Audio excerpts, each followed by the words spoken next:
If you have recreational skates, aka big wheels, and you're curious about the skate park, this video is for you.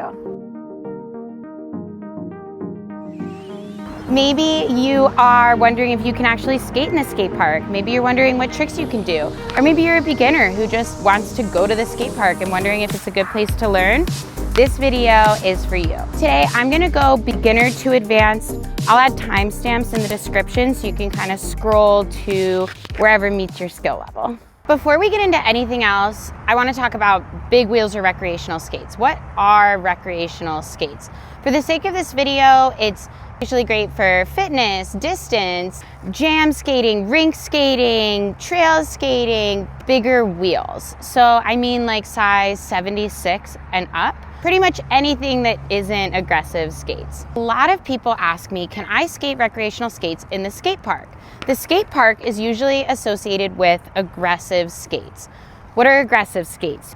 Aggressive skates have this sole plate here for grinding, this H block in the middle, this groove, this is for grinding on rails and ledges, these little wheels in the middle that are this really hard plastic, also for grinding, and the wheels are generally 60 millimeter wheels and below. You can see how much smaller the wheel size is. Aggressive skates 99% of the time are plastic frames. Big wheels are made out of aluminum frames. What does that mean for the skate park? Plastic is usually a little softer on the impacts, a little easier on the feet. Rec skates are usually taller with like a harder plastic, and aggressive skates usually have a little bit more flexy to kind of get over on your grinds. The difference between rec and aggressive isn't whether or not you're allowed at the skate park, it's just what the skates are built for. So the aggressive skates are built for more skate park features. Let's get into some ideas of your big wheel skater and you're at the skate park. What can you do? The skate park is actually a great place to learn how to skate because the ground is very nice and smooth with pavement that you want for learning. It's also a controlled environment that's literally made for skating, and there's a lot of little ramps and transitions that will help get you used to speed.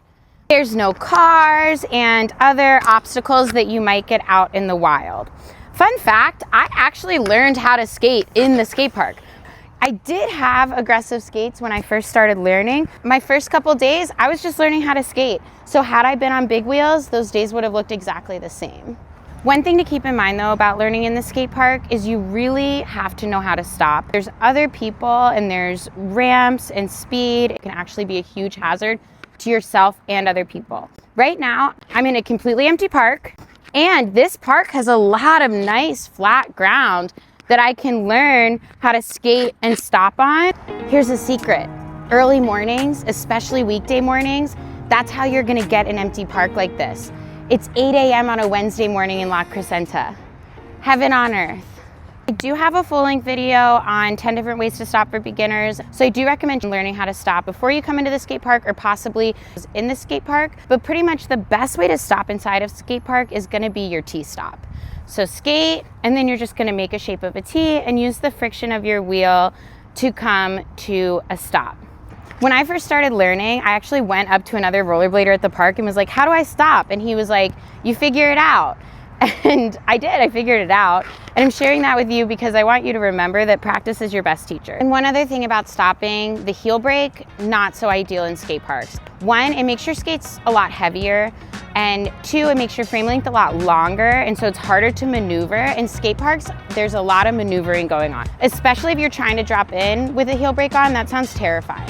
And I think I've seen people do it. So if the only way you know how to stop is with a heel brake, I would say the top thing you need to add to your skate practice is learning how to stop without that heel brake.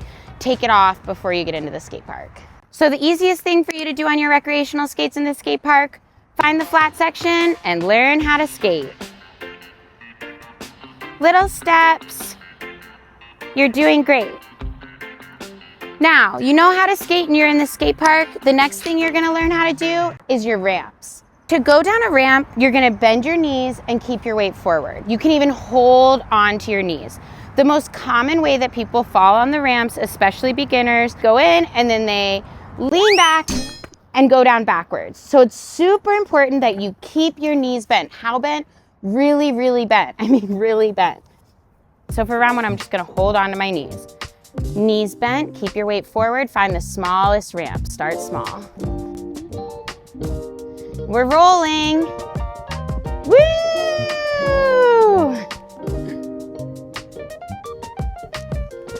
So just roll around the skate park. Get used to the ramps, bending your knees, skating through the transitions. One thing you gotta watch out for though, stairs. Stairs are a huge hazard because look, when you're coming up from behind, that looks like a ramp.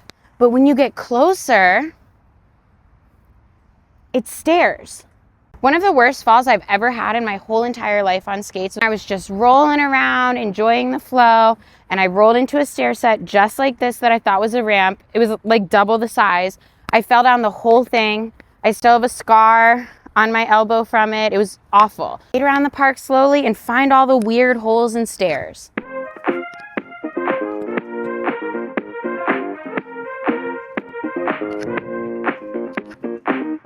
Another weird hole. Alert, alert. So skate parks are basically made up of something called transitions, which is the point where the ramp meets the ground. And when you roll around a skate park, more or less just transitioning up and down. So the main way to take on a transition with your skates is to just bend your knees. Really bend your knees and absorb the transition. Hopefully you found the smallest ramp. Bend your knees. So when you come to the flat, you're gonna bend and unbend, and that's where you're gonna get your speed from. So we go to the flat and we unbend.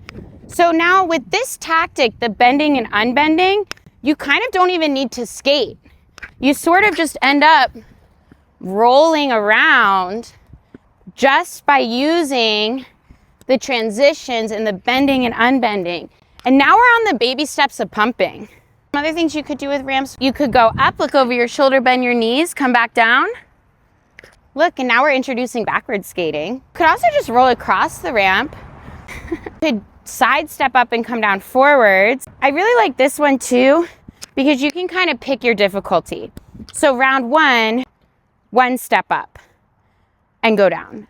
And then round two, maybe you're feeling braver, and so you're gonna go halfway up. And so you can really pick how high you wanna go. Bend your knees, come down.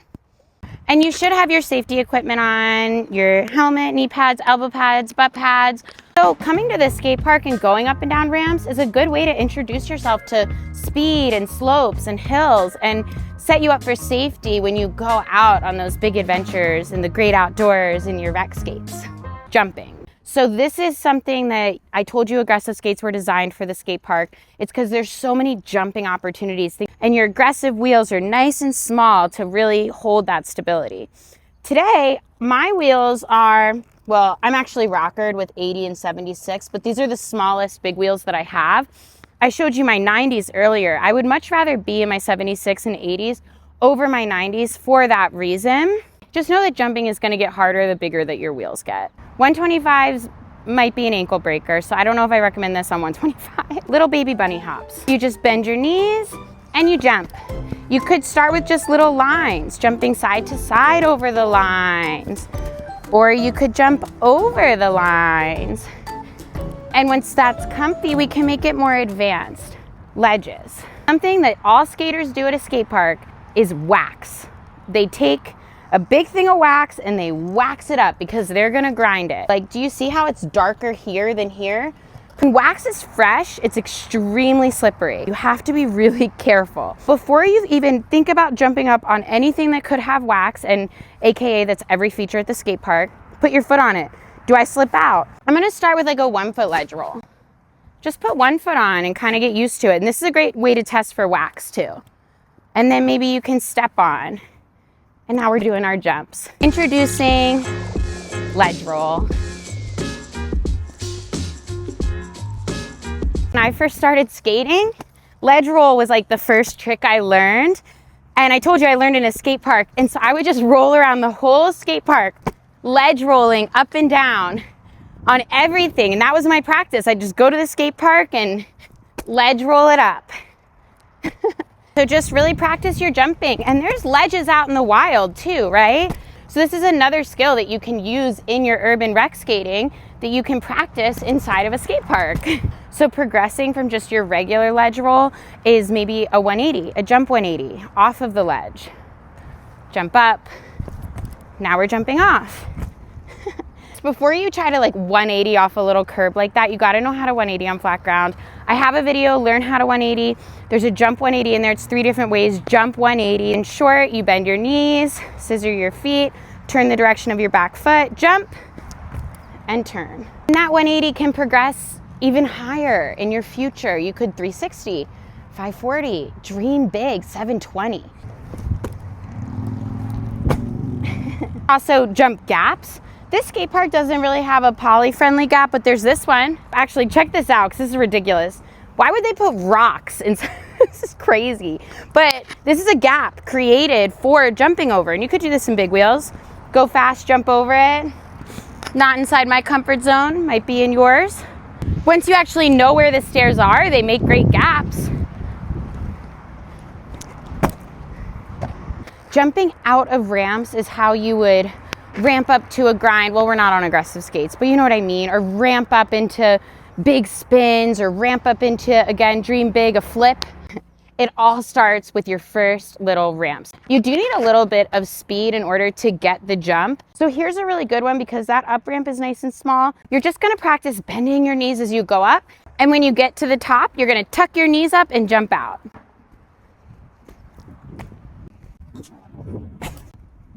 So you could next jump 180 out of the ramp, jump into the ramp. And jumping into the ramp is gonna get you ready for just getting more speed. Extra important that you super bend your knees and super keep your weight forward. Now the moment you've all been waiting for, my most commonly asked question about big wheels in the skate park. Is it possible to drop in on big wheels? Let's learn how to drop in on big wheels. Most skates have 4 wheels. Almost all skates, unless you're on like those fancy 5-wheel frames. And yes, you can drop in on those too. And so we're gonna find the middle of the 4 wheels, right here. Just kind of roll up to the middle and hang it out there. Kind of lock it in. On aggressive skates, you lock in your H block here. And I told you the groove on the H block helps you in the skate park. When it's time to drop in, we have to commit and go. We're gonna take our other foot. I'm gonna bring it up side by side, the middle spot. Bend your knees, arms up for balance, lean forward. We're repeating the process of bending and unbending the knees through transitions. Quick note, the unbend is subtle. If beginners try to fully straighten, they'll usually fall back. Pumping takes strength and control. Ideally, we want a smaller quarter pipe for learning, but this is all that we have today. One thing you can do for learning transitions that's great is if you have like a back and forth, like I have here, literally just go back and forth. And you can really get used to that bending and extending. You see that I jumped there. That's because I naturally got enough speed to add like a little jump back in. Great for your legs. It's such a good workout, and it's great for really learning transition and pumping. I'm bending. Feet are scissored. Arms are up for balance. I'm looking over my shoulder when I'm going backwards. Bending and extending back and forth. I feel a burn right now. I'm not a big transition or bowl skater. I'm more of like a street skater, but I do know the basics of pumping around a bowl, and I've gone to skate parks and seen really advanced inline skaters with big wheels just ripping through bowls. It's actually really, really cool. So to skate through a bowl, it's the same thing I showed you earlier. You just have more speed, and this is just gonna come with practice, because again, practice is your best teacher. I don't really have an ideal bowl right here at the skate park. It's not like a bowl, it's more of like a wall, but this is what we're working with. But you really use those pockets and bend your knees and absorb into the pockets to get your speed. I'm gonna do the best I can to show you.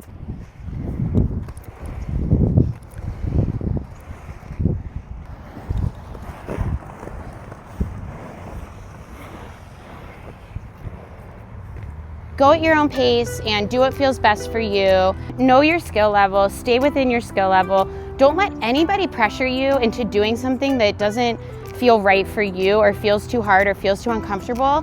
Skating, there's risk and risk of injury. So you really have to be smart. When I worked at the ski school, we actually had this massive poster in my office. It said SMART, and every letter meant something. And I remember the S said start small. The M, I can't remember. Now I want to talk about grinding. Another common question, can I grind on rec skates? Short answer, no. More complicated answers, there are some super advanced, aggressive skaters that will put on rec skates. I've seen them with like really hard wheels and done like front sides with hard wheels. I think Ricardo Lino does some cool stuff with his big wheels. Also guys, check out Ricardo Lino's channel because he is amazing. And hopefully you can find that video of him doing a front side on rec skates. It's worth it. And enjoy the journey of going through his content to find it. And fun fact, the first grind ever done was actually on rec skates. And from there, the evolution of the sole plate and the H block and the specifically designed skates. I could jump up to this and hold a little sole stall. Could I grind it? No, I'm not gonna move because my front wheel is extremely sticky. There's no way I'm moving. And here I've got aluminum frames. We're not gonna go. You're not gonna be doing any grinds. These frames also aren't designed for it, and you can really mess up your axles. So here, these axles, if I start grinding on them, I could dig them in here and literally break my skates. Don't mess up your skates. You shouldn't even stall. I did it for the bit. If you have expensive skates, don't do that. Sometimes when I'm on rec skates at the skate park, I like to imagine that I can grind and kind of follow the same line. So for example, there's a trick called a macchio. When your sole plate is locked in and you're holding your other foot, I'm just gonna roll it. And so sometimes you can replace grinding with rolling and do similar ideas, similar moves. This is like how I skate. I'm at the skate park and rec skates. I like to like imagine I'm doing like grind. Here's my poly skates, rec skate, macchio. A sole grind, my favorite trick, where you're grinding with your sole plate front foot H block, right? Really waxy. You could do, you know, your sole slides, your power slides, all of your slides. So you can actually slide on big wheels at the skate park. So really the only thing you're missing out on is that real true grind. Speaking of front sides though, you can do like a curb stall, kind of a fun thing, like a front side, but not really. You're gonna put in between your two middle wheels where we learned to drop in on, just right up to the curb. So you can kind of stall it and pop off, and that could be like a fun little trick that you do. One other thing to be aware of with rec skates at the skate park, I showed you the wheel size, how much bigger these wheels are. The bigger the wheels, the faster you roll, and you're gonna pick up speed, and you're gonna pick up speed quick, especially on these transitions. If you're at a crowded skate park, you might be the fastest one at the park. Think about skateboard wheels, think about how big they are. Think about scooter wheels and how big they are. Think about a BMX bike and their wheels and how fast they're going because their wheels are so big. So you might be the fastest one at the skate park when you're in big wheels. And that's a good or bad thing. Keep in mind that when you're in big wheels, you're in a much higher gear. Right now I'm in a completely empty park, so I really do have full rein. But if there's someone else in the park, you gotta be considerate of their skating, especially if you're a beginner, because when you're a beginner, you have a lot less control. Stay out of people's way, watch other people's lines, watch what they're doing. Don't be a snake, be considerate of other people. What else can you do at the skate park? You can do anything you want, you guys. I have a playlist of beginner tricks and I just go on and on and on of all these beginner tricks. Guess what? You can do all those beginner tricks at the skate park. The skate park is called a skate park. It's made for skating. Practice your daffy. You could practice your spiral. Practice whatever you want. Again, the skate park really is designed more for, you know, grinding tricks, all of that. And if you are just doing rec skate tricks or slalom skating or dance, think about the roller rink. It might just be more friendly for what you're trying to do. Think about empty tennis courts, bike trails. Ooh, I love a good bike trail just for urban skating. But if you live down the street from a skate park or your friends like to go to the skate park and you want to go to the skate park, I really hope that this video helped you think of things that you can do in the skate park, helped maybe open up your mind to creativity. But at the end of the day, skating is an art. So go to the skate park, it's your canvas, be creative, and do whatever you want. Be smart and be safe.